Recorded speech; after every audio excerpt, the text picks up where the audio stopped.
அதாவது தமிழக அரசு நிகழ்ச்சிகளில் அனைத்தையும் வந்து தமிழ் தாய் வாழ்த்து முதன்மையாக பாடப்பட்டு வருது. ஏற்கனவே வந்து கவர்னர் அலுவலகத்திலேருந்து இந்த மாதிரியான தேவையில்லாத சர்ச்சைக்குரிய விஷயங்களை அவங்க செஞ்சுட்டு வராங்க. அதுக்கு நம்ம கண்டனத்தையும் தெரிவிச்சிருந்தோம். இது தேவையில்லாமல் தவிர்க்கப்பட வேண்டும், கவர்னர் இந்த மாதிரியான போக்கை வந்து நிறுத்த வேண்டும்னு கேட்டுருந்தோம். பட் திரும்பவும் இது மாதிரியான முயற்சிகளை அவர் செய்கிறது, இந்த மாதிரி கல்லூரிகள்லையும் கல்லூரி நிகழ்ச்சிகளையும் இந்த மாதிரி செய்கிறது கடுமையான கண்டனத்துக்குரியது. மொழி வாரியாக மாநிலம் பிரிக்கப்பட்டு ஒவ்வொன்றும் மொழி வாரியாக இருக்க போது ஒவ்வொரு மொழிக்கும் அந்தந்த மொழி வாரியான பாடல்களை பாடுறதுல எந்த தவறும் கிடையாது. அதான் முன்னுரிமையாக இருக்கணும்.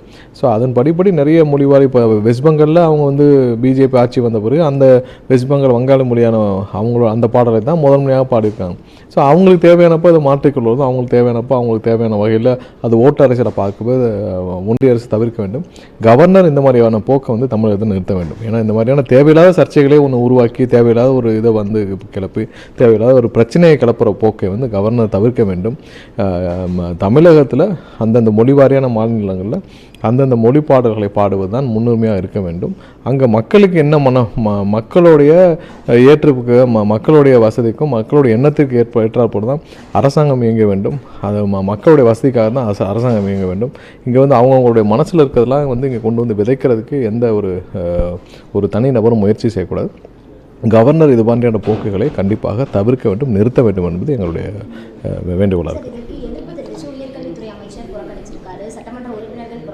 மாணவர்கள் சில பேர் கூட புறக்கணித்து தொடர்ச்சியாக போராட்டத்தில் ஈடுபட்டு வராங்க. ஒரு கலவரம் தூண்டக்கூடிய வகையில் இந்த செயல்பாடு அதுதான் வந்து கவர்னர் கண்டிப்பாக அடுத்த கட்டமாக நம்ம தமிழ்நாடு அரசு என்ன நடவடிக்கை எடுக்க போகுது? கவர்னர் நேரடியாக சந்திச்சு இது தொடர்பாக வலியுறுத்த போகிறோமோ இல்லை கண்டனம் தெரிவிக்கக்கூடிய வகையில் என்ன மாதிரி நடவடிக்கை? இல்லை, இது சம்மந்தமான கண்டனங்கள் நம்ம வந்து ஏற்கனவே தெரிவித்து விட்டோம். ஸோ இதை கண்டிப்பாக ஆலோசிச்சுட்டு முதல்வர் அனைவரிடமும் ஆலோசிச்சுட்டு அடுத்த கட்டமாக என்ன செய்ய வேண்டுமோ அதை செய்வோம். கண்டிப்பாக இது ரொம்ப தேவையில்லாத ஒரு விஷயம். மாநிலங்களில் அந்தந்த பிராந்திய மொழிக்கு மொழி வாரியாக மாநிலங்கள் பிரிக்கப்பட்டு அதுபடி வந்து அந்தந்த மொழிக்கு அந்தந்த மக்கள் முதன்மையாக மரியாதை கொடுக்க வேண்டும் நினைப்பது, அவங்களுக்கான முன்னுரிமை கொடுக்க வேண்டும் நினைப்பது எந்த தவறும் இல்லை. அதை போய் மாற்றிட்டு அதை அவங்களுடைய மனசில் இருக்கிறதெல்லாம் வந்து இங்கே விதைக்கிறதுக்கோ அவங்க மனசில் இருக்கிறதெல்லாம் இங்கே வந்து முயற்சி செய்வதற்கோ தமிழகம் அவர்களுக்கான மாநிலம் கிடையாது. ஸோ அதை புரிஞ்சு செயல்பட வேண்டும் என்று கேட்டுக்கிறோம். ஆளுநரோட செயல்பாடுகள் எப்படி பார்க்குறீங்க சார்? குறிப்பாக இதுக்கு முன்னாடி வந்து சட்டப்பேரவையில் இதுக்கு முன்னாடி இருக்கக்கூடிய ஆளுநர் பல்வேறு பிரச்சனைகள் இருந்து மோதல் போகிறது. ஆனால் தற்போது சட்டப்பேரவையிலும் ஒரு முழு உரையை வாசிக்கிறாரு.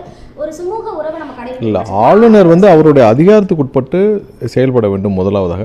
இன்னொன்று, ஆளுநர் வந்து இது அவருடைய மாநிலமாக அவர் வந்து அவருக்கு தேவையான விஷயத்தை முயற்சி செய்யும் மாநிலமாக அவர் கருதக்கூடாது. தமிழக மக்களுக்கு அவங்களுடைய மக்களுடைய விருப்பத்திற்கு ஏற்ப ஆளுநர் செயல்பட வேண்டும். இன்னொன்று, அதிகாரத்துக்கு உட்பட்டு செயல் வேண்டும். ஏன்னா மக்களால் தேர்ந்தெடுக்கப்பட்ட அரசு செயல்பட்டு இருக்கிறப்போ ஆளுநர் நடுவில் போய் உட்காந்து அவருக்கு தேவையான விஷயத்தை முயற்சி செய்கிறதுக்கும் அவர் எக்ஸ்பீரியன்ஸ் பண்ணி பார்க்குறதுக்கும் இது வந்து அரசு அதுக்காக செவி சாய்க்க முடியாது. ஸோ ஆளுநர் அவருடைய அதிகாரத்துக்கு உட்பட்டு அவர் என்ன செய்யணுமோ அதுக்குள்ளே இருந்துட்டால் எந்த பிரச்சனையும் இல்லை.